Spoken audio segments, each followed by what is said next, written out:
Are you ready to hear a story that will give you goosebumps? If you are, hit that like button to boost your courage, share to warn your friends, and subscribe to our channel so you won't miss any chilling tales from us. Now then, let the story begin. Hey, no sleep, I'm not totally sure how to start this, so I guess I'll just jump in. I'm a journalist on a true crime podcast with a major radio network in the US. I'm not going to give you more information than that, because there's a not insignificant chance you've at least heard of my show, and I'm not interested in giving up my anonymity. Or risking my job, hence the throwaway account. My usual Reddit account is not very anonymous. But I have this case I'm working on right now, and honestly, it's got me stumped. I'm hoping if I share some of it here, y'all might have some ideas for me.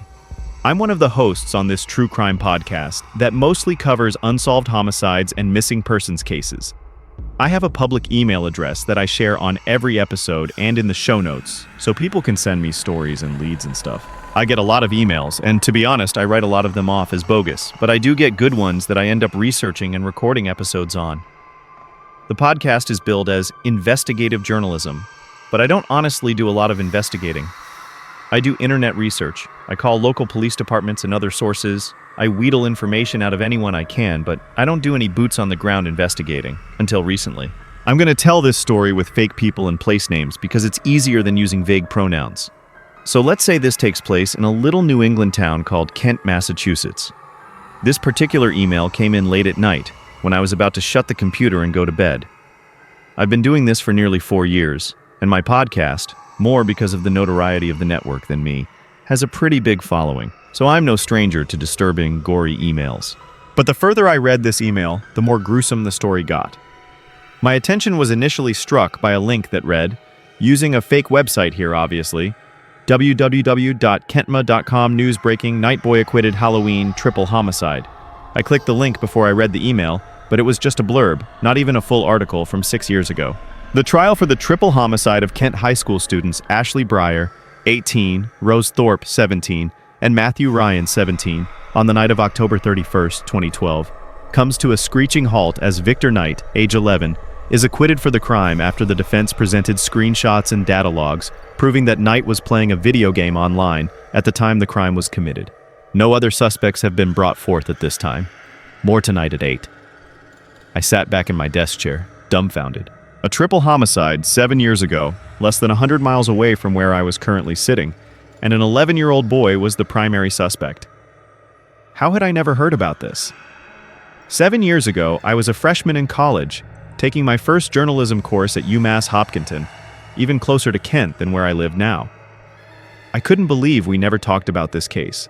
The article was frustratingly short, and I was about to start furiously Googling when I remembered there was an actual email waiting for me. I went back to it, and at first I was sure it was from a kid, maybe a high schooler doing a school project who came across the story. I get more of those than you might expect. But I realized pretty quickly that this email didn't come from a kid. It came from a cop. And not just any cop. It was from one of the responding officers to the initial 911 call that reported the bodies, Jerry O'Rourke. This case broke me. I thought once the FBI took over I could shake it and move on, but I never got those faces, that heinous crime scene, out of my head. I still take pills to sleep. That got me. It's not often you hear a cop confess to being screwed up by a case, or by anything actually. In his email, Jerry explained that he was 48 when the crime occurred, and planned to stay on the force until he was required to retire at age 65. He liked being a police officer and felt that he was doing really good work for his community. Then this crime happened. He was writing to me on the night of his 55th birthday, when he became eligible for maximum pension benefits and immediately retired. Jerry gave me a brief rundown of the case.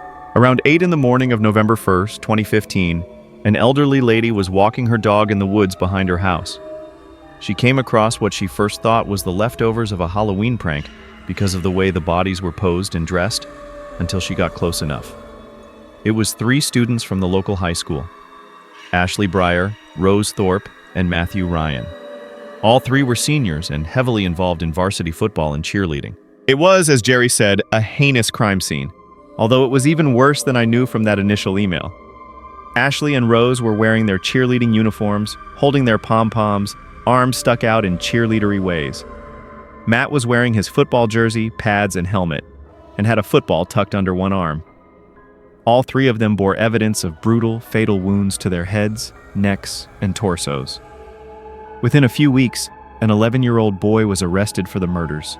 Jerry didn't go into details about Victor Knight's arrest, simply saying that they had a decent case against him. But when the case went to court, the defense turned up something that the police had missed, or not bothered to look for in the first place. Victor had an airtight alibi. The night that the crime was committed, Victor was playing video games in his room. But he wasn't just playing Xbox by himself. He was playing an online multiplayer game while video chatting with friends. The game generated a log which proved not only that Victor was logged in at the time of the murder, but that he was actively playing, meaning that he wasn't logged in but actually off committing a triple homicide. Furthermore, his friends had multiple screen grabs of the video chat, showing Victor's face with timestamps proving he was sitting at his desk playing a video game when the murders occurred. So Victor was acquitted, and there were no other suspects. The case went cold. I ravaged the internet for any more information, but there was shockingly little. You would think that such a strange and gruesome case would garner national attention, but you'd be surprised by how many horrible murder cases go with very little media coverage. What was really strange to me was that there was almost nothing on the Kent, MA website, which seemed to be a pretty solid news source otherwise. How was this not all over the local news? I leaned back in my chair and rubbed bleary eyes. It was almost 3 in the morning. I sent Jerry O'Rourke a response saying I'd be in town tomorrow, booked a hotel, and slept for a few hours before making the 2-hour drive from Boston to Kent. I was completely wired the whole way, partly from all the caffeine I'd consumed to make up for my sleepless night, and partly because I was already obsessed with this case and determined to solve it. I arrived in Kent, MA, again, a totally fictionalized location, the next morning and met Jerry, per an email, at a diner. He gave me as much information as he felt like he could. Now that I'm off the force and they can't fire me, I had to do something. This case, it haunts my nightmares. I don't want them taking away my pension. I don't even know if they can, come to think of it, but I'll tell you what I can. I spent the next few days driving around Kent, talking to whomever I could, digging as deep as I could. I had the sense from talking to Jerry that the police department probably wouldn't be thrilled to talk to me, so I kind of skirted around the edges until I figured out what I was dealing with. And it was not at all what I expected. Here's what I know about this case. On Halloween 2015, Kent High School held their annual Halloween football game. Ashley, Rose, and Matt were all involved in the game. Matt as starting kicker and Ashley and Rose cheering. After the game, most of the football and cheerleading teams, as well as other Kent High students, convened at another student's house for a party. This was the kind of house where the parents never seemed to be around, and indeed they were on vacation this particular weekend. Somewhere between 12:30 in the morning, when Rose left the party, and 8 a.m., 3 students were dead, brutally murdered. Victor Knight was suspected because he was the little brother of another cheerleader, Haley Knight, who had killed herself the previous spring after relentless bullying by the cheerleaders. And even though he was 4 years younger, Victor seemed to feel protective over his sister, and he was furious with the way she was treated. He had threatened violence against the kids who messed with his sister more than once. Jerry called Victor troubled, by which he meant that Victor was a withdrawn, sullen teenager who didn't have a ton of friends and spent most of his free time playing video games. He was chronically late or absent from school and had a perpetual bad attitude. He gave all his teachers crap for everything from assigning homework to forcing him to participate in gym. He claimed to hate everyone except for a very small minority, which included his sister. Victor was devastated by her death and blamed her bullies, which probably wasn't entirely wrong, although there's a lot of evidence that Haley was severely depressed, and he talked about, in Jerry's words, avenging her. Immediately, I was suspicious of this theory. Victor Knight was 11 when 3 varsity athletes, at least 6 years older than him, were murdered. I remembered my little brother at 11, when he weighed like 70 pounds and couldn't have beat me in an arm wrestle. Victor Knight, however, was nothing like my scrawny little brother. I got my hands both the middle and high school yearbooks from the spring of 2015 before the crime was committed. Ashley and Rose were both flyers on the cheerleading team, the ones who get thrown up into the air, and they were both extremely petite. I found a picture of Matt too, and he was the smallest member of the football team by a large margin. It was like the 3 tiniest varsity athletes in that high school were murdered that night. And Victor was about 5'8" and 180 pounds at 11 years old. There's a picture of him in that yearbook standing with the wrestling team, and he's head and shoulders above everyone else except the coach. And as a wrestler, he was strong and agile. Suddenly, it didn't seem so weird that he could have done this. But it didn't matter, right? Because he had an alibi.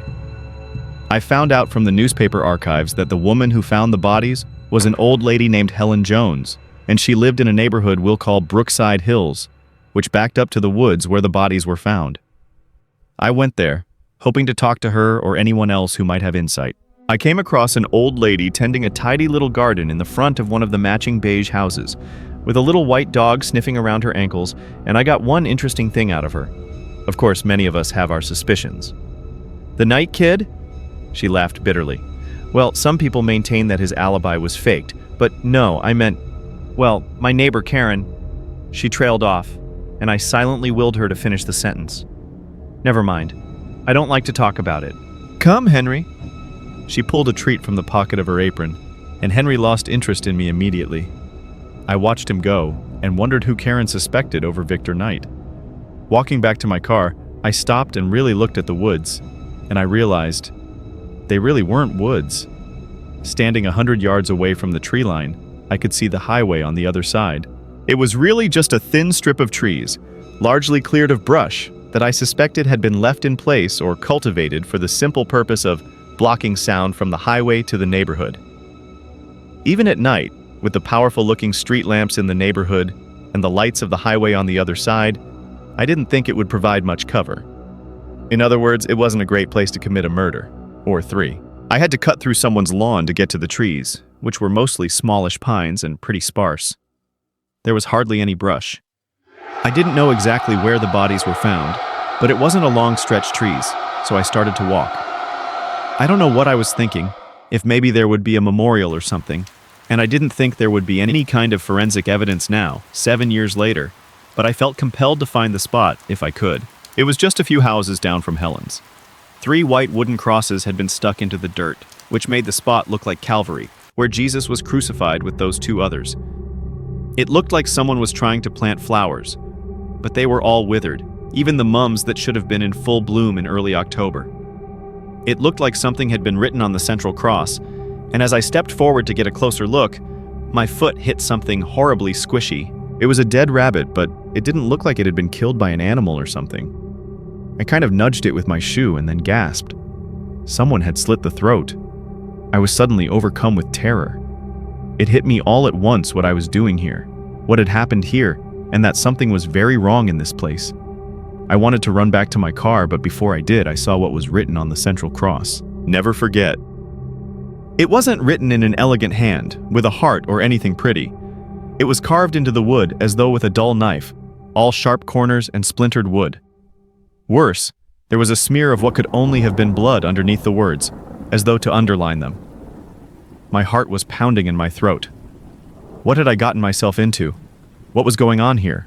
I took a slow step away from the memorial, and then another, and just as I was about to break into a run, something grabbed my wrist. I turned and screamed, yanking my hand free, expecting to see my assailant, but there was no one there. My wrist felt weird, wet and warm, and I looked down to see a smear of blood across my wrist. I seized up in terror as I felt hot breath on the back of my neck. I was too afraid to look. I was frozen in place. Somewhere in the back of my panic-stricken mind, I realized that there was no sound around me. Everything had gone completely and utterly silent. And then, a quiet voice whispered in my ear, "Never forget." Before I could even scream, it was like a spell broke and everything snapped back to normal. I could hear birds chirping in the trees and kids getting off a school bus somewhere behind me. The breath on my neck was gone. I cast one last glance at the memorial, ready to run back to my car and drive away from this place without looking back. But my heart stopped. The rabbit, the carving on the cross, and the blood was gone. The blood was gone from my wrist too. I backed away, gripped with fear, and then turned and ran, stumbling over twigs and leaves in my path, running as fast as I could until I made it back to my car and then drove with no direction, no intention, except to get away. It was over an hour before I calmed down enough to think straight. I had no explanation for what had just happened. I kind of wanted to push it to the back of my head, leave this place, and never think about this again. I drove back to the inn where I'd been staying, planning to pack my bags and leave town immediately. Whatever spooky shit was going on here, I didn't want any part of it. I wasn't an idiot. I wasn't going to be the fool who dies first in the horror movie. Much to my surprise, Jerry O'Rourke was waiting for me in the lobby of the inn. Hi, I said, trying not to sound like I just had the most bone-chilling experience of my life. He skipped the pleasantries. I have something for you. He handed me an enormous envelope. You'll find that most everyone at the station is rather less than eager to discuss this case, but one of my trainees was just promoted, and I called in a favor. He tapped the envelope. This is everything they have, as far as I know. If you need anything else from the police, ask for Jason. He tipped his hat at me and left. I stood in the lobby, staring at this envelope in my hands. 5 minutes ago, I had been dead set on getting the hell out of Dodge. But I was still a journalist, and an entire police file on the murder I was investigating was too delicious not to at least look at. I brought it up to my room and pored over it. Before I tell you about the police report, I want to tell you a few other things I dug up about this case that I forgot to mention. My first day here, I paid a visit to the local newspaper archives at the library. There were 3 articles that I found particularly intriguing. November 5th, 2015. The Kent Gazette Eyewitnesses. Call Kent High Students Murder Paranormal. The reporter had interviewed 2 people who had been on the scene right after the bodies were found. Helen Jones's scream of terror had alerted neighbors who came running, and a small crowd had gathered by the time the police got there, although most everyone backed away once they realized what they were looking at. Karen McIntyre, a 46-year-old mother of 4, and local substitute teacher, stated with conviction that this was clearly paranormal, and there were forces at work here. Although she didn't really explain what either of those things meant. She did say, "I think we all know who the police should be looking at right away." But the article ended there, as though the readers would know whom she was talking about. November 17th, 2015. The Kent Gazette Kent High School students' deaths officially ruled homicide.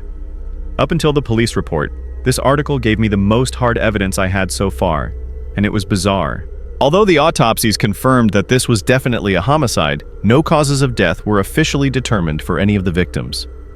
Which is so weird because Jerry said that all 3 bodies bore evidence of brutal, fatal injuries to their heads, necks, and torsos. How could they not tell how they died? December 4th, 2015. The Kent Gazette underage suspect arrested for Halloween triple homicide. This article didn't name Victor Knight, but it did describe the suspect as a disturbed young person, and said that the injuries inflicted on the victims were consistent with potential murder weapons found in the suspect's kitchen, basement, and garage. Now back to the police report. This thing was a mess. There was virtually no organization, which made it very difficult to parse. I found the autopsy report first, and while I could have lived without seeing those photographs, I did learn something very interesting. The bodies were so badly mutilated in so many different ways, and in such quick succession, that it was impossible for the medical examiner to be certain which injuries were ultimately fatal. In fact, they at first thought the bodies had been partially consumed by animals before they were found, although that was ruled out by the medical examiner. Reading this, I thought, if they were so badly mutilated, how were they even identified? The photographs, unfortunately, answered this question for me. The bodies were mutilated, but the faces of the victims were left entirely intact. Whoever did this wanted them recognizable. The police report told me a few other things I didn't know. There were a number of strange things about the scene.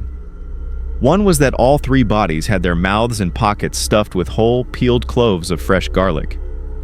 The dirt around them had been marked, as though someone were writing in it with a stick, but not in a language anyone recognized. And the scene was littered with dead animals. I shivered, thinking of the rabbit. That spot in the woods was full of dead squirrels, rabbits, chipmunks, birds, and so on, and for weeks, as though every small creature in the area died suddenly. The police report described some of them as having unusual wounds, which made me think of the rabbit's slit throat, but others seemed to have simply fallen out of the trees, dead as doornails. It seemed that no one bothered to perform any squirrel autopsies to find out what killed them. The last thing I found in the police report that night was about Victor Knight and the case the police built against him. I've already talked about how Victor was a really big 11-year-old, and how the victims were really small, especially for varsity athletes. Jerry had told me that Victor's older sister, Haley, was also a cheerleader, and she was bullied by the other cheerleaders and eventually killed herself. The police report gave me more details. Haley was the youngest member of the varsity cheerleading squad, And there was a lot of tension over her because the older members of the team were jealous of her. That's where a lot of the bullying came from, and it seemed like rumors were spread about her with all kinds of vicious lies. Haley was bullied relentlessly by the whole student body, it seemed, and yet she remained on the cheerleading team until the day she died. That seemed so strange to me. If being a cheerleader was the reason she was tormented, why not drop off the squad? Victor was 4 years younger than Haley, but he was very protective over her for some reason.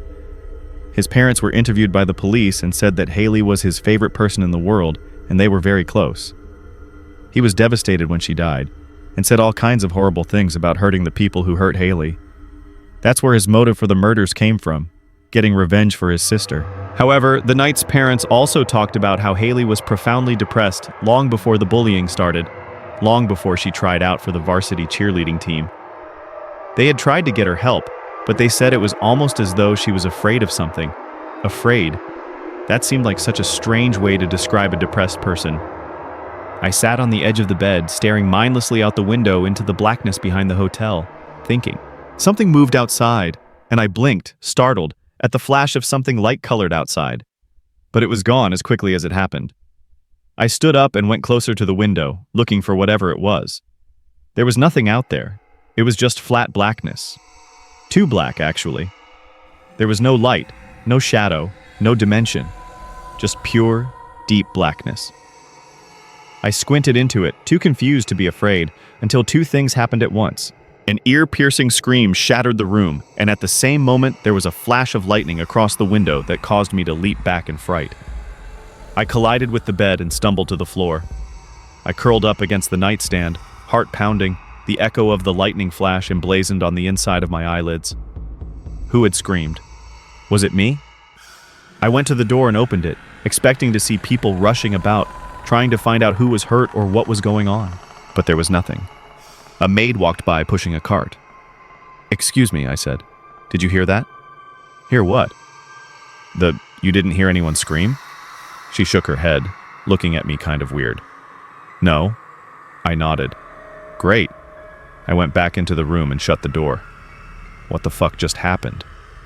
I sat on the bed for a minute, the open window like a gaping wound into the darkness. A cold breeze shot through the room and I got up to close the window before it hit me. Why the hell was the window open? I shut it and went to pull the blinds, but before I did, I noticed that the hotel windows cast squares of light across the grass, and the stars blinked bright overhead. It wasn't even cloudy. Why was there lightning? Why couldn't I see the lights from the hotel earlier? What the fuck was going on? I locked the window, pulled the blinds, drew the curtains, and then went to the door and made sure it was locked too. On an impulse, I dragged the dresser over to block the door. Probably a fire hazard, but it made me feel safe enough to get in bed. It was too late to drive home now anyway. But as I laid in the dark, staring at the ceiling, the image of the lightning flashed in front of me again. And then I realized something I hadn't immediately registered. It wasn't just lightning in the window. In the vague way you remember dreams, like you are certain it happened but can't quite picture it, I remembered a face in the window, illuminated by the bolt of lightning.